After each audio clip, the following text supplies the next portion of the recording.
Del Evangelio según San Lucas. En aquel tiempo dijo Jesús: ¡Ay de ti, Corosaín! ¡Ay de ti, Betsaida!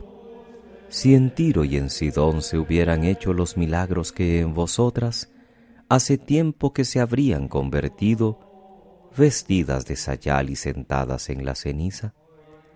Por eso el juicio le será más llevadero a Tiro y a Sidón que a vosotras.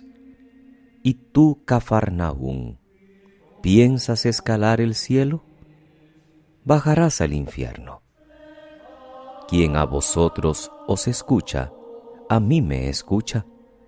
Quien a vosotros os rechaza, a mí me rechaza. Y quien me rechaza a mí, rechaza al que me ha enviado. Palabra del Señor. Gloria a ti, Señor Jesús. Es viernes 4 de octubre, queridos hermanos. Celebra la Iglesia hoy la memoria de San Francisco de Asís, uno de los santos más queridos y más conocidos en nuestra Iglesia. Francisco nace en Asís, una ciudad de la Umbría italiana, en 1181-1182. Siendo niño fue enviado a la escuela canonical de San Jorge, en su Asís natal, donde aprendió a leer y a escribir. Cuando Francisco tenía apenas 20 años, Asís se enfrentó con la ciudad vecina de Perusa, el refugio de la vieja nobleza asiense, y el ejército popular de Asís fue derrotado. Francisco, que tomó parte con él en la guerra, fue hecho prisionero, teniendo que permanecer en la cárcel aproximadamente un año, hasta que su padre pagó el rescate y fue liberado. Aquel año de prisión minó su salud y tuvo que guardar cama durante una larga temporada. Ahí es donde empieza para Francisco el tiempo de silencio y reflexión. Un hecho determinante en este proceso de cambio fue su encuentro con los leprosos.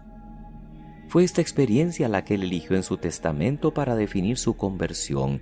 El Señor me dio a mí, el hermano Francisco, el comenzar de este modo a hacer penitencia, pues como estaba en pecado, me parecía extremadamente amargo ver a los leprosos, pero el mismo Dios me llevó entre ellos y practiqué con ellos la misericordia, y al separarme de ellos, lo que me parecía amargo se convirtió en dulzura del alma y del cuerpo, y después de un tiempo salí del mundo. Era el año 1205.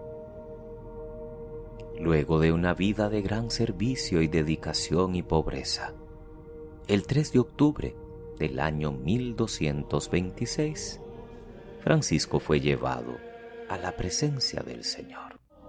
Tanto hoy como mañana leeremos en la primera lectura una selección del libro de Baruc, también de la época del destierro de Babilonia y la vuelta a Sión. Baruc es probablemente el secretario y hombre de confianza del profeta Jeremías. Le encontramos en Babilonia con los desterrados a la muerte de Jeremías hacia el año 580 a.C. Aquí leemos su oración emocionada y humilde, en la que reconoce que el pueblo es culpable de lo que está pasando, porque todos han sido infieles a Dios, empezando por los políticos y sacerdotes. No obedecimos al Señor que nos hablaba, seguimos nuestros malos deseos, haciendo lo que nuestro Dios reprueba. A todos nos viene bien recapacitar y sentir humildemente vergüenza por lo que nos está pasando, y reconocernos culpables porque pecamos contra el Señor no haciéndole caso. Tenemos que aprender las lecciones que nos da la historia. Los periodos de decadencia de una persona o de la Iglesia se deben seguramente a muchas causas. Una de ellas es nuestra propia dejadez y nuestra infidelidad a la alianza. Sembramos vientos, recogemos tempestades.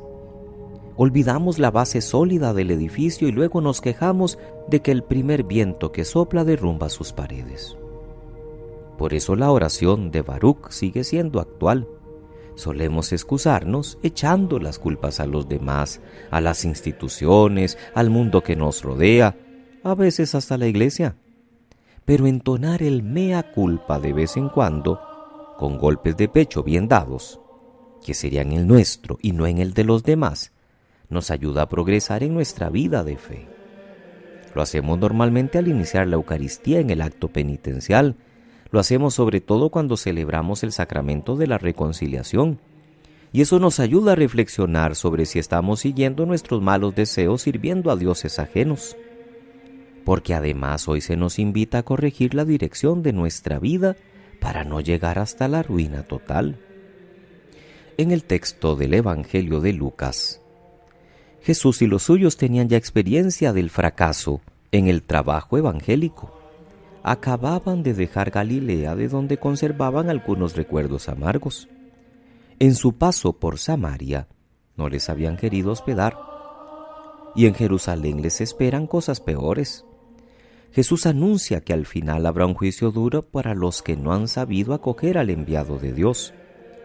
Y 3 ciudades de Galilea, testigos de los milagros y predicaciones de Jesús, recibirán un trato mucho más exigente que otras ciudades paganas. Hoy se nombran a Tiro y Sidón. Ayer, recordemos, se nombró a Sodoma.